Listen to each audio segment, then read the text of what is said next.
মহান আল্লাহ তাআলা বলেন সূরা ফুরকান সূরা নম্বর 25 আয়াত নম্বর 44, আম তাহসাবু আন্না আকতারাহুম ইয়াসমাউন আও ইয়াকিলুন ইনহুম ইল্লা কালানাম বাল হুম আযাল্লু সাবিলা।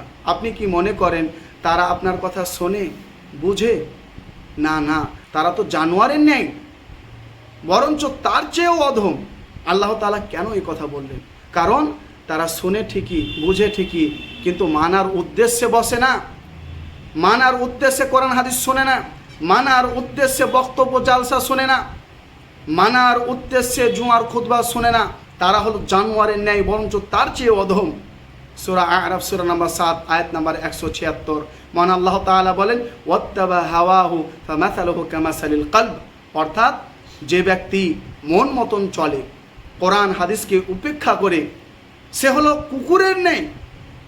মহান আল্লাহ তাআলা বলেন সূরা আ'রাফ সূরা নম্বর 7 আয়াত নম্বর 179, আমি অধিকাংশ মানব ও দানব জাতিকে সৃষ্টি করেছি জাহান্নামের জন্য, কারণ তারা দেখেও দেখে না, তারা শুনেও শোনে না, তাদের অন্তর থাকতেও তারা বুঝে না, বুঝেও বুঝে না। তারা হলো জানোয়ারের ন্যায়, চতুষ্পদ জন্তুর ন্যায়, বালহুম আদাল, বরঞ্চ তার চাইতেও নিকৃষ্ট, কুকুরের চাইতে নিকৃষ্ট, শোরের চাইতে নিকৃষ্ট। তারা কারা? উলাইকা হুমুল গাফিলুন, এরাই হচ্ছে গাফেল, এরা হচ্ছে ইবাদত থেকে গাফেল।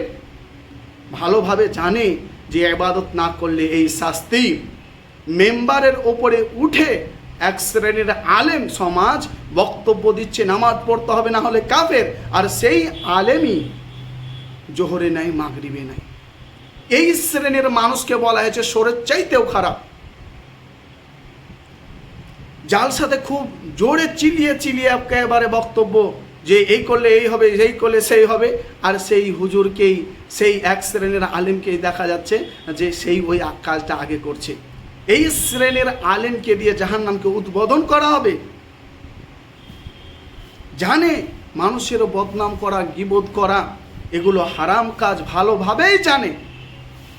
তারা পড়ায়, তারা কোরআন হাদিস শোনায়, আর তাদের মধ্যেই এই সমালোচনাটা বেশি। এরাই হচ্ছে নিকৃষ্ট মানুষ। দলিল সহিহ মুসলিম 3434 নম্বর হাদিসের কথা বলা আছে। সহিহ বুখারী শরীফের 3493 নম্বর হাদিসে বলা আছে সবচেয়ে নিকৃষ্ট মানুষ কারা? যারা মানুষের বদনাম করে, যারা এর কথা ওকে লাগায়, ওর কথা একে লাগায়। এই হচ্ছে সবচেয়ে নিকৃষ্ট মানুষ, যারা মানুষের বদনাম করে, যারা মানুষের গীবত করে, যারা মিথ্যুক, তাদেরকে বলা হয়েছে সবচেয়ে নিকৃষ্ট মানুষ।